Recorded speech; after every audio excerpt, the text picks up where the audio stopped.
नमस्कार. व्हिडिओ आवडला असेल तर तुमचा अमूल्य अभिप्राय द्या आणि अजून कोणता अभंग, ओवी किंवा संतविचार ऐकायचा आहे ते कमेंटमध्ये नक्की सांगा. संतांची संतवाणीला सबस्क्राईब करा आणि हे आपण लोककल्याणासाठी करत असल्याने आमच्या आध्यात्मिक प्रवासात आमच्यासोबत चला. संत मुक्ताबाईंचा हा अभंग वारकरी संप्रदायातील नामसाधना आणि भक्तीचे सामर्थ्य अधोरेखित करणारा आहे. प्रथम चरण. मुक्तजीव सदा होती पै नामपाठे, त्यांची रूप इटे देखिले आम्ही शब्दानुसार सखोल भावार्थ. मुक्तजीव याचा अर्थ केवळ जिवंतपणी सुटलेला माणूस असा नाही, तर जो जन्म मरणाच्या फेऱ्यातून सुटला आहे आणि ज्याला अहंकाराचा स्पर्श नाही असा आत्मा. जो मायेच्या विळख्यातून मुक्त झाला आहे तो मुक्तजीव. सदा याचा अर्थ नेहमी. भक्ती ही काही काळासाठी नसते, ती अखंड असते. ज्याचे चित्त 24 तास भगवंताच्या अनुसंधानात असते तो सदा मुक्त असतो. होती ही क्रिया केवळ शारीरिक नाही, तर ती एक अवस्था आहे. नामस्मरणाने जीव ईश्वराशी एकरूप होतो, तेव्हा तो होतो म्हणजे त्याचे रूपांतर होते. पै हा शब्द खात्री दर्शवण्यासाठी वापरला आहे. नक्कीच किंवा निसंदेह असा याचा भाव आहे. संतांना नामाच्या सामर्थ्यावर असलेला विश्वास यातून प्रकट होतो. नामपाठे, नामाचा केवळ उच्चार नाही, तर त्याचा पाठ म्हणजे सातत्य. जसे आपण पाठांतर करतो तसे नाम हृदयावर कोरले जाणे. नामाच्या सततच्या ध्यासाने बुद्धी शुद्ध होते.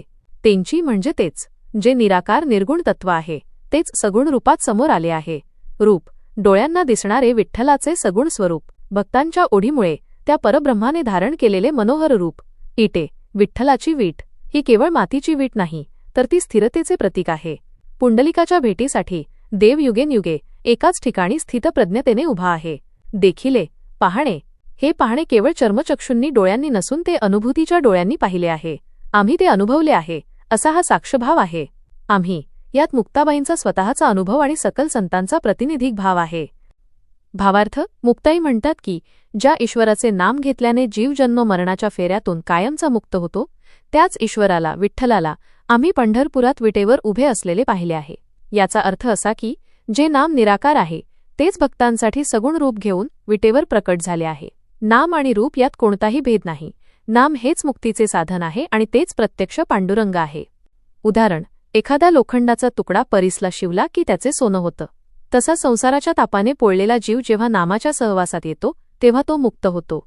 मुक्ताई म्हणतात, ज्या नामामुळे मुक्ती मिळते तेच नाम आज आम्हाला विठ्ठलाच्या रूपाने पंढरीत विटेवर उभं दिसलं आहे. समजा एखादा माणूस अंधाऱ्या खोलीत अडकला आहे आणि त्याला बाहेर पडण्याचा मार्ग सापडत नाहीये. अशावेळी प्रकाश हा शब्द फक्त उच्चारून उपयोग नाही, तर प्रकाशाची उपस्थिती हवी असते.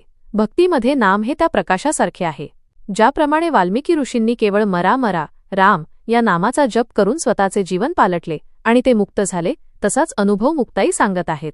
नाम हे केवळ अक्षर नसून ती साक्षात ईश्वराची शक्ती आहे, जी माणसाला संसाराच्या दुःखातून बाहेर काढते. द्वितीय चरण. पुंडलिके विठ्ठल आणिला पंढरी. आणिला पंढरी जनशब्दानुसार सखोल भावार्थ. पुंडलिके भक्त पुंडलिक, जो मातृपितृभक्तीचे प्रतीक आहे, ज्याच्या एकाग्रतेने प्रत्यक्ष परमेश्वराला खाली उतरावे लागले. विठ्ठल. वी म्हणजे ज्ञान, ठ म्हणजे मूर्तिमंत स्वरूप आणि ल म्हणजे लावण्य. ज्ञानाचे स्वरूप असलेला तो विठ्ठल. आणिला भगवंत हा सर्वव्यापी आहे, पण त्याला एका ठिकाणी बद्ध करण्याचे सामर्थ्य भक्तीत असते. पुंडलिकाने प्रेमाच्या पाशाने देवाला खेचून आणले. पंढरी हे केवळ एक गाव नाही, तर ते भूलोकावरील वैकुंठ आहे. जिथे भक्तीचा उगम होतो ते स्थान. आणल्यानंतर देवाला तिथेच स्थिर केले. लवकरी. कलियुगात सामान्य माणसाला खडतर तपश्चर्या करणे शक्य नाही, म्हणून विठ्ठलाला आणून मुक्तीचा मार्ग लवकर सुलभ केला. तारी. तारणे म्हणजे संसाराच्या भवसागरातून पार करणे, जीवनातील दुःखाचा नाश करणे. जनसामान्य लोक, जे अज्ञानी आहेत, जे संसारात गुंतले आहेत, अशा सर्वांना तारण्यासाठी पुंडलिकाने हा सोहळा मांडला. भावार्थ. विठ्ठल पंढरपुरात येण्याचे सर्व श्रेय मुक्ताई भक्त पुंडलिकाला देतात. पुंडलिकाने आपल्या मातृपितृभक्तीने देवाला इतके प्रसन्न केले की वैकुंठाचा राणा स्वतः पृथ्वीवर चालत आला. पुंडलिकाने केवळ स्वतःचा उद्धार केला नाही, तर देवाला पंढरीत कायमचे स्थायिक करून सामान्य जनतेलाही उद्धाराचा मार्ग मोकळा करून दिला. उदाहरण. जसे एखादा इंजिनियर धरणाचे पाणी कालव्याद्वारे कोरड्या शेतात आणतो आणि संपूर्ण गाव सुखी करतो, तसेच पुंडलिकाने भक्तीच्या माध्यमातून वैकुंठाचा विठ्ठल पंढरीत आणला, जेणेकरून सामान्य जनतेची दुःखाची तहान भागेल. एखाद्या दुष्काळी गावात जर एखाद्या भगीरथाने कठोर तप करून गंगा नदी आणली, तर त्याचा फायदा फक्त त्याला होत नाही, तर संपूर्ण गावाला आणि येणाऱ्या पिढ्यांना होतो. पुंडलिकाने नेमके हेच केले. त्याने विठ्ठलरूपी भक्तीची गंगा पंढरपुरात आणली, जेणेकरून सामान्य माणसाला ईश्वरापर्यंत पोहोचण्यासाठी हिमालयात जाण्याची किंवा कठीण यज्ञ करण्याची गरज उरली नाही. फक्त पंढरीची वारी करून माणूस तरुण जाऊ लागला. तृतीय चरण. ऐसे पुण्य केले एका पुंडलिकेंची. निरसिली जनाची भ्रमभुली शब्दानुसार सखोल भावार्थ. ऐसे असा प्रकारच ज्याची तुलना कशाशीही होऊ शकत नाही. पुण्य केवळ दानधर्म नाही तर निस्वार्थ भक्ती. पुंडलिकाचे पुण्य इतके मोठे होते की देवाला स्वतः त्याच्या दारात यावे लागले. केले कृती केली. भक्ती ही केवळ बोलण्याची गोष्ट नाही, ती आचरणात आणण्याची गोष्ट आहे. एका याचा अर्थ पुंडलिक हा अद्वितीय आहे, त्याच्यासारखा दुसरा कोणी नाही. पुंडलिकेंची पुंडलिकानेच ही क्रांती केली. निरसिली नष्ट करणे, दूर करणे किंवा झाडून टाकणे. जनाची सर्व लोकांची. भ्रमभुली सर्वात महत्वाचा शब्द. आपण या जगाला खरं मानतो, हा भ्रम आहे. मी शरीर आहे, ही भूल आहे. अज्ञान, माया आणि अहंकाराच्या जाळ्यात जीव अडकला आहे, त्याला भ्रमभूल म्हणतात. देवाला पाहून हा भ्रम गळून पडतो. भावार्थ. संसारात माणूस अनेक भ्रमांत जगत असतो. मी कोण आहे, माझे काय आहे, या गुंत्यात तो अडकलेला असतो. मुक्ताई सांगतात की पुंडलिकाने विठ्ठलाला आणून लोकांच्या मनातील हा भ्रम दूर केला. देव लांब नसून तो आपल्या भक्तीने उभा राहू शकतो, हा विश्वास त्याने जनमानसात रुजवला. उदाहरण. अंधारात दोरीला साप समजून आपण घाबरतो, याला भ्रम म्हणतात.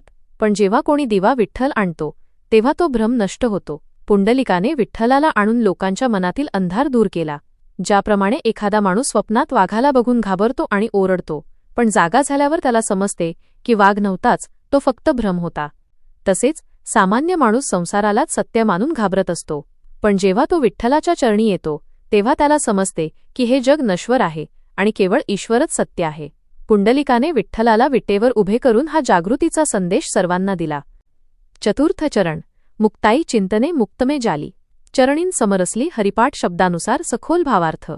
मुक्ताई स्वतःचे नाव घेताना त्या मुक्त अवस्थेचे वर्णन करत आहेत. ज्याचे नावच मुक्त आहे तिने स्वतःला सिद्ध केले आहे. चिंतने देवाचे सतत स्मरण. चिंतनात मी आणि देव यात अंतर राहत नाही. मुक्त सर्व बंधनांतून सुटलेली. मनातील वासना, इच्छा आणि भीती यातून मुक्त. मी स्वतः हा अहंकारयुक्त मी नसून अनुभवाचा मी आहे. जाली ही स्थिती प्राप्त झाली आहे. हे साध्य आहे. चरणीन विठ्ठलाच्या पायाशी.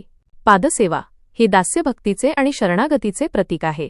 समरसली सम अधिक रस. जसे दुधात साखर विरघळली की वेगळी काढता येत नाही, तसे मुक्ताबाई विठ्ठलाच्या चरणांशी एकरूप झाल्या आहेत. त्यांचे वेगळे अस्तित्व उरले नाही. हरिपाठ हरीचा सततचा पाठ किंवा नामस्मरण. हरिपाठाच्या माध्यमातूनच ही अद्वैत अवस्था प्राप्त झाली आहे. भावार्थ. शेवटच्या चरणात मुक्ताई स्वतःचा अनुभव सांगतात. त्या म्हणतात की देवाच्या नामस्मरणात आणि चिंतनात मी इतकी हरवून गेले की मी स्वतः मुक्त झाले आहे. येथे मुक्ताई आपल्या नावाचा आणि अवस्थेचा श्लेष वापरतात. हरिपाठाच्या देवाच्या नामाच्या घोषात मी देवाच्या चरणांशी पूर्णपणे एकरूप झाले आहे. आता माझ्यात आणि देवात कोणताही फरक उरलेला नाही. उदाहरण. एखादी नदी सागराला मिळते तेव्हा ती स्वतःचे नाव आणि रूप विसरून सागरच होते. त्याचप्रमाणे मुक्ताबाई विठ्ठलाच्या चिंतनात इतक्या तल्लीन झाल्या की त्या स्वतः विठ्ठल स्वरूप झाल्या. मिठाचा खडा जेव्हा समुद्राच्या पाण्यात पडतो तेव्हा तो स्वतःचे अस्तित्व विसरून समुद्रच होऊन जातो, त्याला पुन्हा वेगळे काढता येत नाही. त्याचप्रमाणे मुक्ताईंची भक्ती आहे. त्या विठ्ठलाच्या नामात इतक्या समरस झाल्या आहेत की त्यांचे वेगळेपण उरले नाही. ज्याप्रमाणे साखरेत गोडवा असतो तसाच मुक्ताईंच्या अंतःकरणात आता फक्त हरिनाम आणि विठ्ठल भरलेला आहे. थोडक्यात सांगायचे तर या अभंगातून मुक्ताबाई आपल्याला नामाचे महत्त्व आणि पुंडलिकाच्या भक्तीचा महिमा सांगत आहेत. नामामुळे जीव मुक्त होतो आणि तोच मुक्त करणारा देव पंढरीत उभा आहे, याची साक्ष त्या स्वतःच्या अनुभवातून देत आहेत. हा अभंग सांगतो की नामस्मरण आणि भक्ती यांमुळे मनुष्याला मुक्ती मिळते. पुंडलिकाने पंढरीत विठ्ठल आणून सामान्यांसाठी भक्तीचा सोपा मार्ग खुला केला, ज्या मार्गावरून चालत मुक्ताई स्वतः ईश्वराशी एकरूप झाल्या आहेत.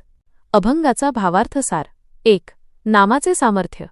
केवळ भगवंताच्या नामाचा पाठ केल्याने, नामस्मरण केल्याने मनुष्य सर्व बंधनातून मुक्त होतो.